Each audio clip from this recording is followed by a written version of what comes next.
My first run was 13 seconds. My second run, I was surrounded by enemies on the first stage, taking me out in 9 seconds. You can do a little bunny hop, but only while the rod is equipped. In order to grab a ledge, you have to switch to unarmed in midair. If you time it wrong, you just end up jumping up and down in front of a wall.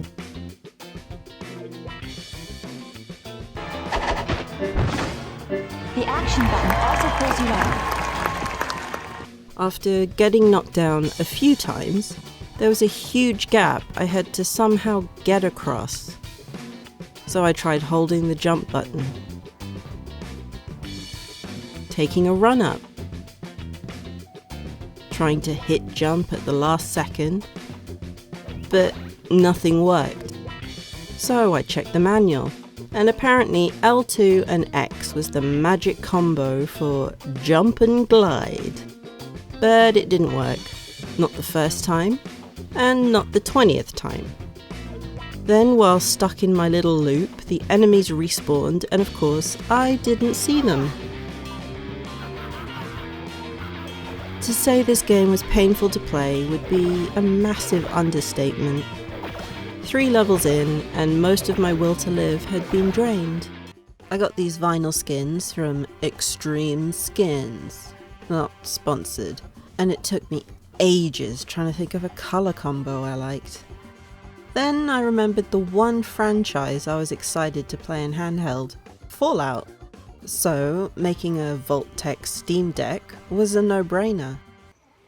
Going a little further in, we meet a creature that just has adorable written all over it.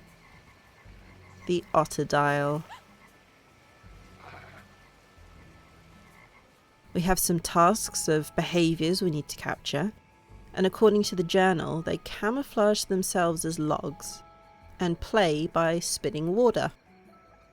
Again, we have to manipulate items in the environment so we can catch these behaviours. And for one, we just have to stand and wait for the perfect opportunity to take a picture.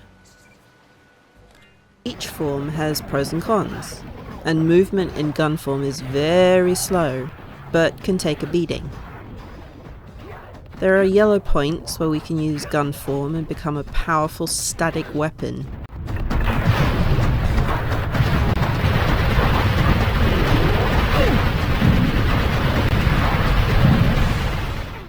The mechanic I'm really grateful for is the auto-aim. It just locks on to the next enemy without me spinning around trying to find it. Our next one is stealth form. Wait up, am I down on all fours like a dog? A kind of frog lizard thing that lets us walk up certain walls. Grab items with our tongue. You want me to lick enemies to death? Look at this floor. No, it's great. I love it. Initially, when I turned on a SNES game, I thought the ROM was wonky because the screen didn't look right. Then I realised they were scan lines. I loved that little detail to make the games feel more old school. I didn't look into it myself as I love the retro aspect, but there might be a setting to change it if you don't like it.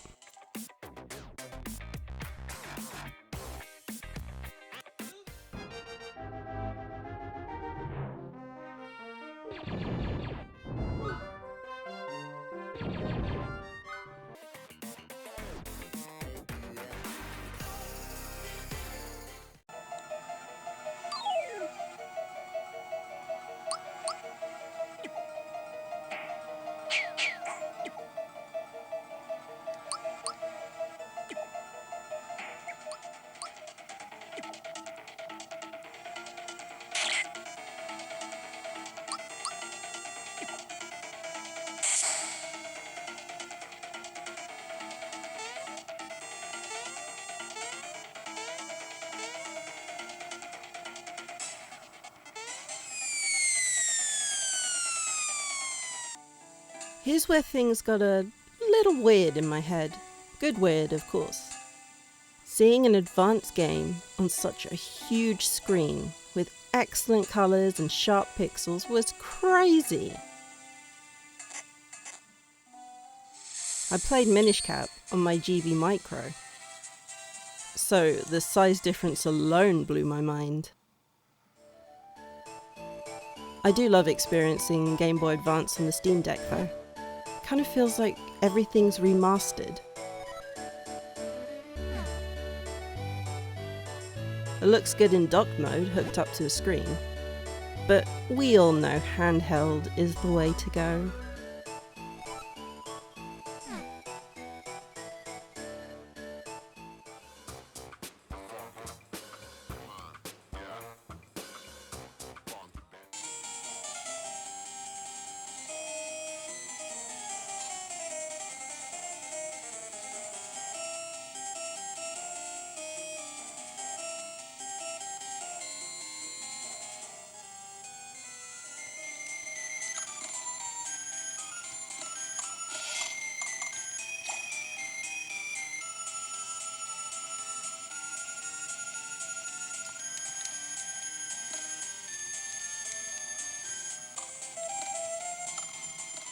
This part of the water realm is blocked from working by a ring of fire. Put out the ring of fire with the water spout to collect your first power, the water power. The gems lead you where you should be going, but I completely missed this little bridge that I was supposed to cross in order to turn on a machine. This meant by the time I got to the machine, I was told I'd missed a step. You must first enable the water spout before you can use it to put out the ring of fire. Thank you for 100 subs! It blows my mind that 100 of you watch and like my videos. I properly started making videos last summer, and in September 22, I was invited to join a couple of gaming communities on Discord and Twitter. Since then, I've had nothing but support, and everyone has encouraged me to keep talking about games and making videos. Two things I love to do. A special thanks goes to my Big Red Arrow and Positive Content peeps.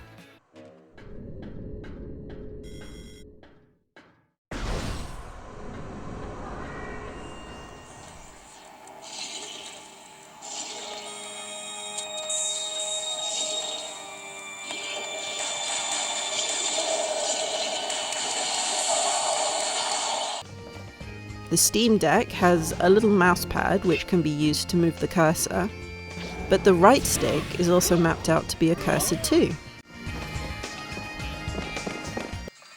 Once I had it all sorted, it was actually really fun to play a Wii game portably with just my thumbs.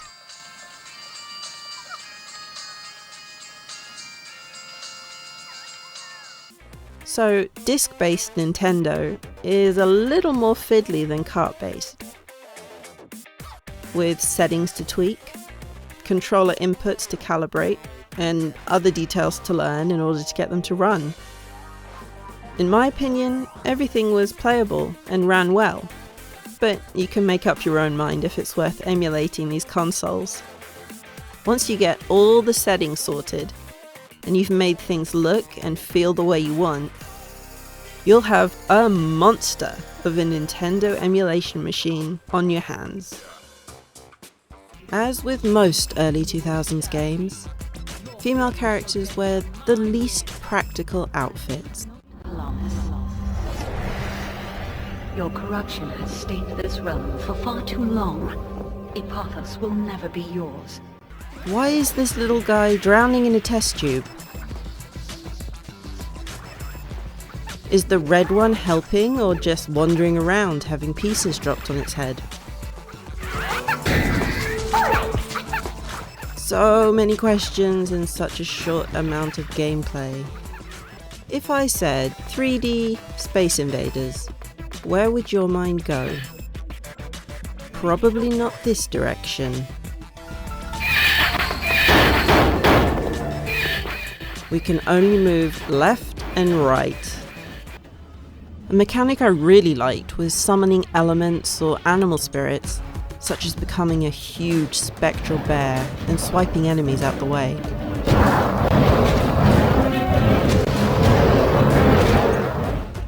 We can also summon lightning in later levels.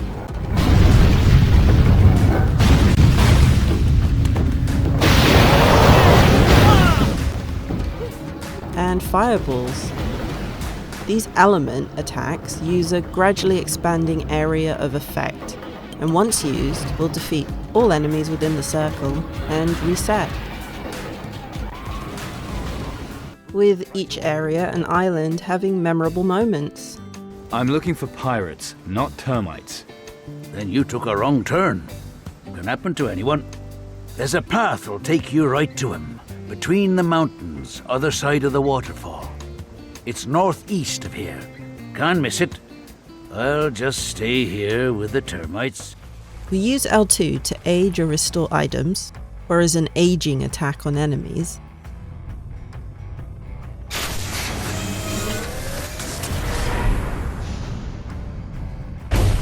And R2 will fire an energy blast.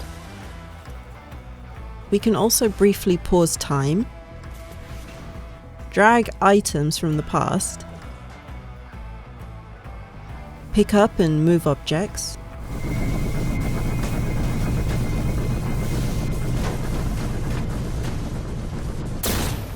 and even open rifts to explore certain areas in 1955.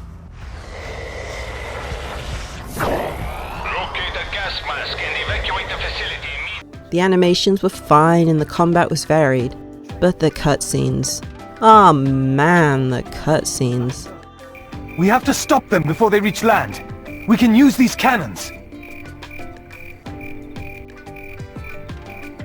World's End seemed to hit a little different with all these points, and the cutscenes didn't give me nightmares.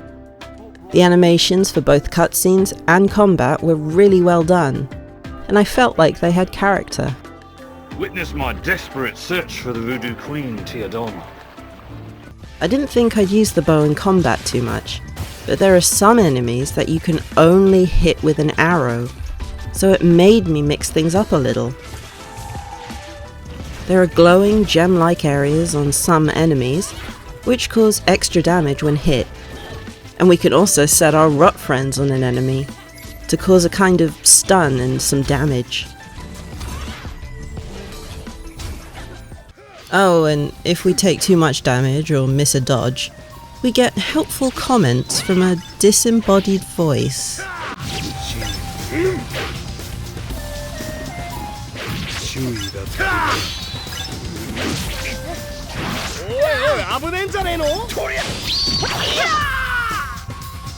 Into the sewers for some reason.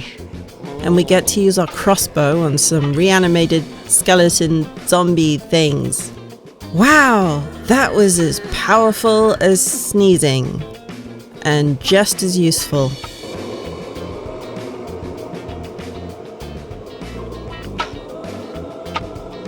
Some enemies grab us and I think it's some kind of stun hold or bear hug, but it looks wrong.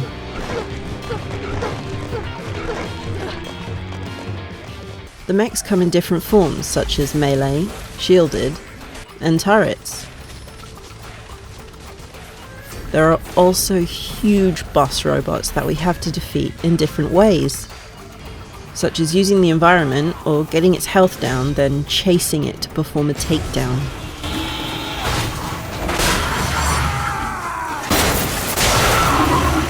At first I thought the graphics weren't too bad. It is a 14-year-old game after all, but the combat and climbing were quite painful. We have to enter combat mode, which just means draw our weapon. And the hitboxes are either really tiny or the enemies are made of Kevlar. If one of our friends gets downed, we have to revive them, except we're given no indication where they are apart from some directional moaning. From the ashes I'm not doing too well. Later, we get a special see-through walls type vision. But in the beginning, I was just running around chasing noise. Playing these games can help develop spatial awareness, improve observation and attention skills, and test memory and recall. They can help sharpen concentration, as a lot of focus has to be given to a search scene in order to find all the items. A player is put into an environment that's safe to explore and test theories by trial and error, while encouraging natural curiosity through solving mysteries.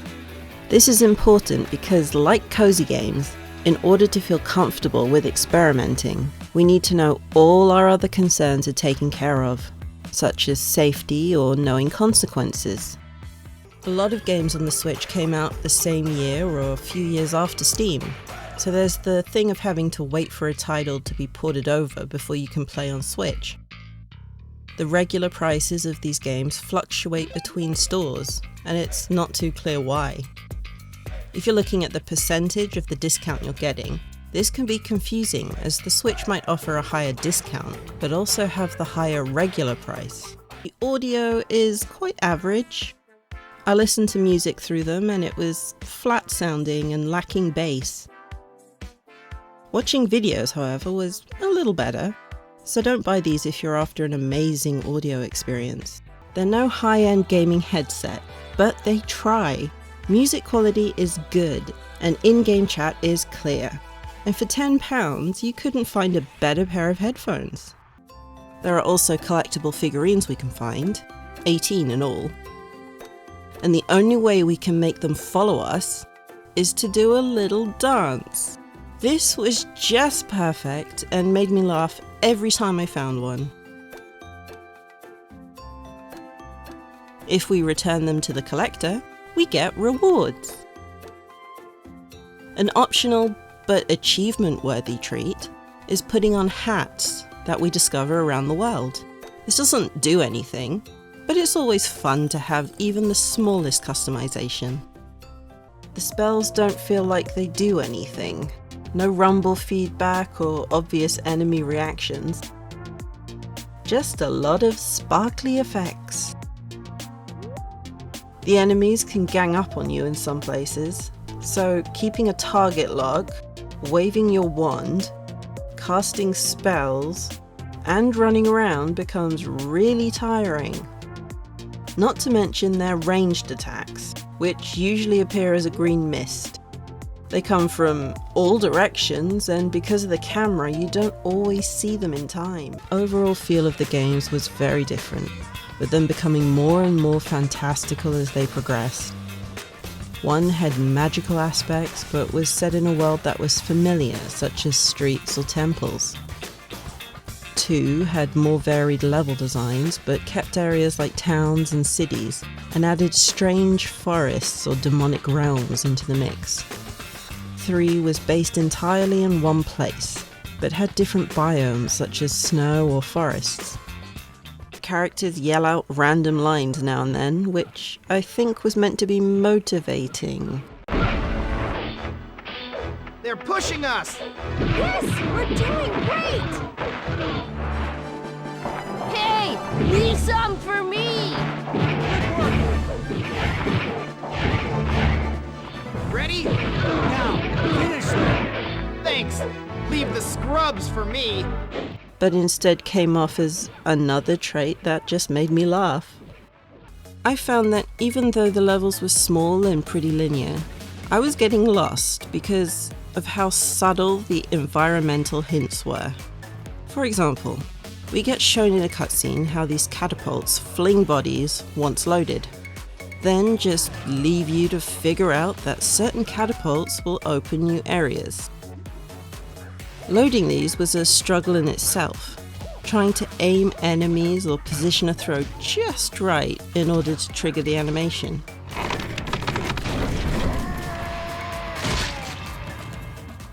I was reading the speech process, and as with many languages, context is key. Darren is Evelyn's first client, and he tells her about his problems in a normal, casual way.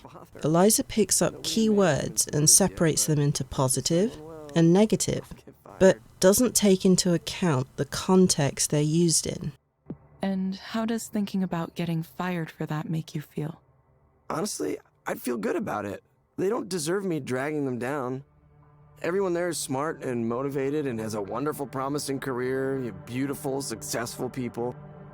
We moved to a swanky new building, expensive area, fancy restaurants, fancy bars. Everything is nice. Everything is nice and I feel terrible. What I didn't expect was the combat. Wow, the combat. We don't have a weapon, we just use our fists. But if we're not standing in the exact right place, we're just swinging our arms around while a guard watches.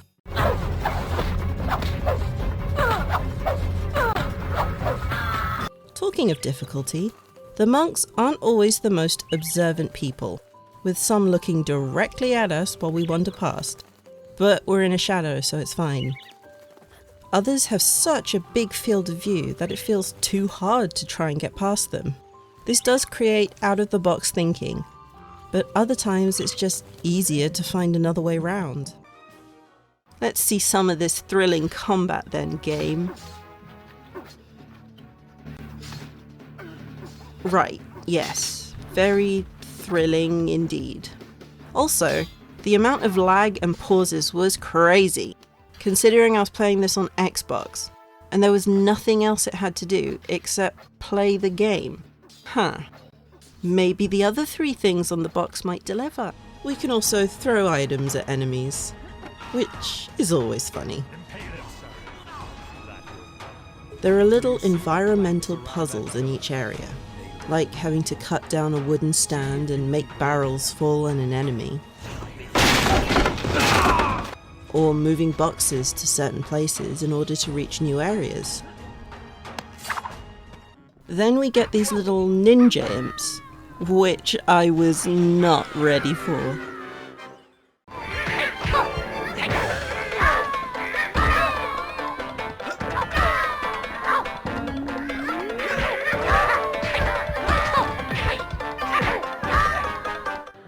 There's haunted furniture and pirates thrown into the mix too. And sometimes they'll fight each other if they have an argument.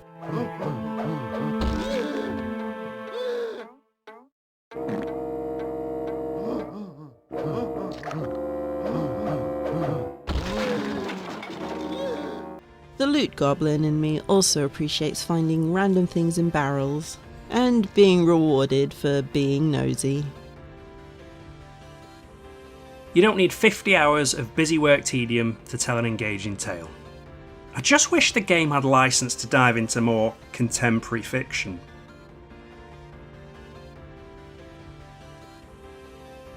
If you're after something more combat focused, this may not be for you, as it's quite bare-boned.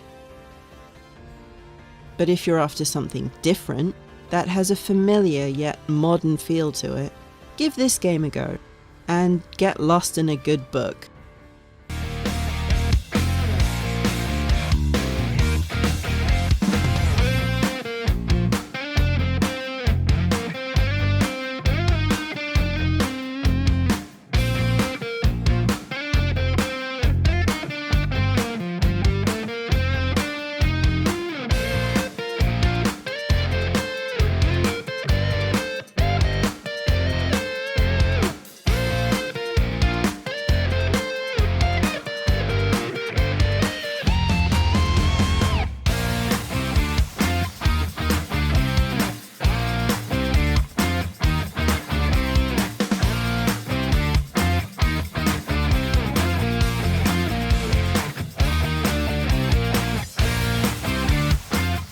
I would consider the combat to be Souls-like, but very light.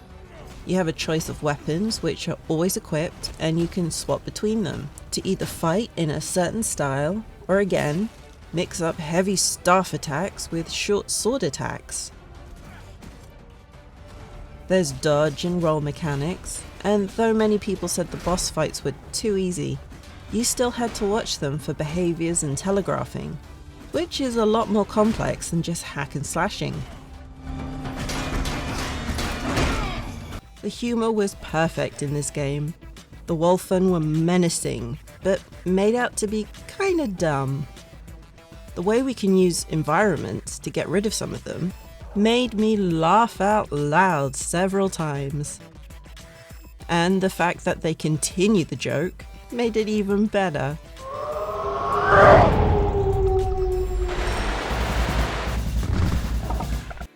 Chris from Mako Powered, who helps me with these videos, pointed out, simple puzzle games like Tetris have been clinically found to reduce stress and stress symptoms because of the focus required and the ability to order things in order to solve the puzzle scenario. Dr. Mario works for this as well, but it was specifically tested with Tetris, specifically with people with PTSD. That's actually part of the reason Tetris Effect exists. We're given basics on controls and combat, the ladder being right stick controlled. So how do we control the camera? Well, we don't really. It's mostly controlled by the game, but we have twitch controls, but only outside of combat, and only by holding the left bumper.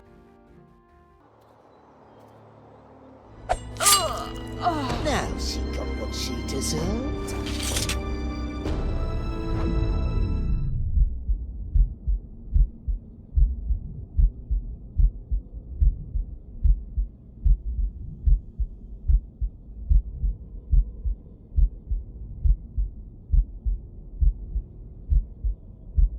We then just get back up and terrify them. What are you? A demon? Please forgive us. We had no idea. Then have the choice of sparing them or returning the favour. You will pay for your treason. Draw your weapon so you can die like a man. The training itself was a little strung out, and if you failed one component, you had to try again until you got it right. You call that hiding? You're just gonna have to try again. This was a little tricky with the camera, even when I changed it to free moving. This could be a me issue, of course. I'm not the greatest stealthy person.